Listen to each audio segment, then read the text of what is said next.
Ang pangunahing dahilan sa likod ng Islamophobia ay ang asal ng mga Muslim. Tingnan mo ito. Tingnan mo ang mga bagong video na ito nakakalabas lang mula sa Inglaterra. Nangyari lang ito nitong weekend sa Birmingham. Tingnan mo sila. At tingnan mo ang mga walang kwenta. Walang kwentang tanga na ito. Mga kapakipakinabang na tanga? Hindi, mga walang kwentang tanga sila. Walang silbi para sa atin. Kapakipakinabang para sa kanila. Pero tanga pa rin sila. Tingnan mo lang sila. Itong mga puti na ito, Alam ba nila kung anong panig ang pinili nila? Alam ba nila kung anong tingin sa kanila ng mga iyon? Wala. Sobrang gulo ng isip nila dahil sa matinding galit nila sa sarili at sa kanduraning sibilisasyon. Kaya napopot sila sa lahat ng bagay na kanluranin at pati nakikipagsabwatan pa sa mga taong ito. Tingnan mo yan.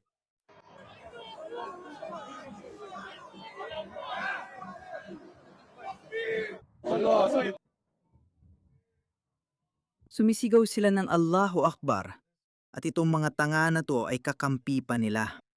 Ganito na lang, galing din ito sa araw na yon. Napatulira tayo dinala.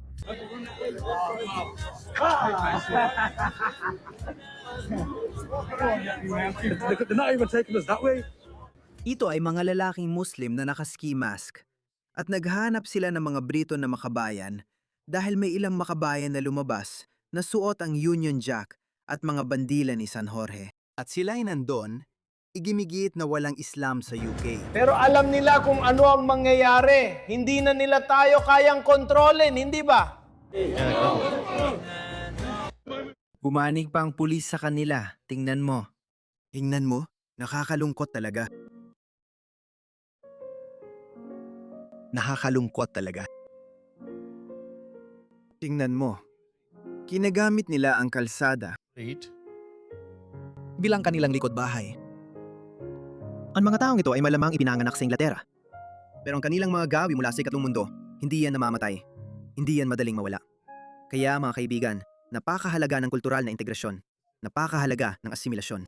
At kung nabigo kang maipaasimila ang mga tao sa pangunahing kultura mo, pagkatapos ng 2 henerasyon, malinaw na nabigo ka. Wala ka ng pag-asa. Tingnan mo ito. Ano to? Masasabi ko sa'yo, may mga bahagi ng Lahore o Karachi o Islamabad na mas malinis pa rito.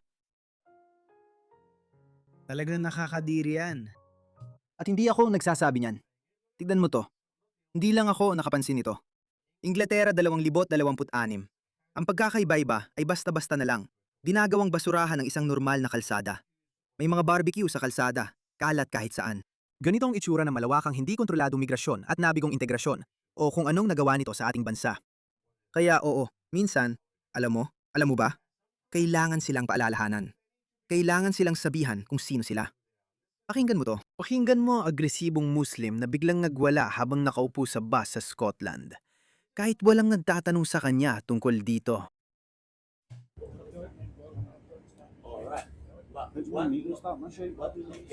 Una, bilang opinion, gusto kitang tanungin tulad ng tungkol sa opinion, renta. Tungkol sa opinion, dahil kapag ginamit mo ito, pareho kayong mapupunta sa inyong opinion. Gusto kong marinig ang opinion mo. Bro, may alam pa ba siyang ibang salita bukod sa opinion? Bawat tao ay may opinion tungkol sa kahit ano. May opinion. Dito. GBTU o kung ano man ang tawag doon. LGBT ang tawag doon. Pare, alam mo ba? Ano? Hindi lang mga Muslim ang nabigo. Sa tingin ko, ang UK mismo ang nabigo. Paano man napalaki ang mga salinlahi ng mga taong wala man lang alam? Parang nabubuhay sila sa sarili nilang maliit na mundo. Pareho silang sumasakay sa pampublikong transportasyon at, sa palagay ko, Nakatira sa sariling komunidad. Kahit ganon, dapat sana ay nakihalubilo pa rin sila kahit papaano sa pangunahing lipunan ng Britanya. Pero ang taong ito, wala siyang alam sa LGBTQ. Sa totoo lang, taon-taon may bagong letra silang dinadagdag. Pero kahit ganoon, Kahit ano pang tawag doon. Alam mo nang ibig kong sabihin, bakla ito. Ako ay isang lesbiana. May opinion ako riyan, pero sigurado akong hindi ka dapat magkaroon ng opinion tungkol sa Islamophobe. Dapat mong ituri na Islamophobic yan. Gusto mo yan. Gusto mo, I love Scotland. Oh, Ang bait mo at mahal mo ang Scotland. Hindi ko papayag ang mayari yan. Ang mga anak ko dito, sasabihin ko sa kanila. Ang mga anak ko dito, sasabihin ko sa kanila. Oo, Scotland ito, di ba? Mahal ko ang Scotland. Sinong magkakaanak sa'yo? Kawawa naman siya. Ipinakita ko sa sarili ko, bla bla bla. Ang tatay ko, ito yun. Talagang iniisip ko, ano bang problema ng mga taon to sa paraan ng kanilang pagsalita at kilos? Nakadroga ba siya? Malamang hindi kasi Muslim siya. Sadyang baliw lang talaga sila. Ayaw namin makapitan ng batang namamatay. Oh, siya ay? Ililihis na niya ngayon sa Gaza ang usapan. Gusto ko yun makita. Sa Scotland, mga batang namamatay. Oh, hindi ko hahayaan yun. Hindi ko titiisin na marinig yan. Alam mo yun, maganda na nagtutulungan tayo. Maganda na. Kakahati lang niya sa LGBTQ community, ilang segundo ang nakalipas. Tapos ngayon, magtulungan daw. Ano ba problema ng mga to? Paalisin na lang sila. Kailangan ko umihi. Diyos ko, kita mo, yung lalaki dito, yung nasa telepono, naiintindihan mo? Itong kapatid na ito. Tol, para saan yung burol na yan? Para saan yung burol na yan? Tingnan mo. Bigla siyang bumaligtad ng 180 degree. Galing siya sa LGBTQ. Lahat dapat may opinyon sa lahat ng bagay. Tapos bigla siyang dumiretso sa putang ina ng Israel. Dito, huwag magsinungaling. Papapatayin ko sila dito. Oh, astig ka. Oh, lakas mo. Utang ina nila. Lagi nilang sinasabi yan.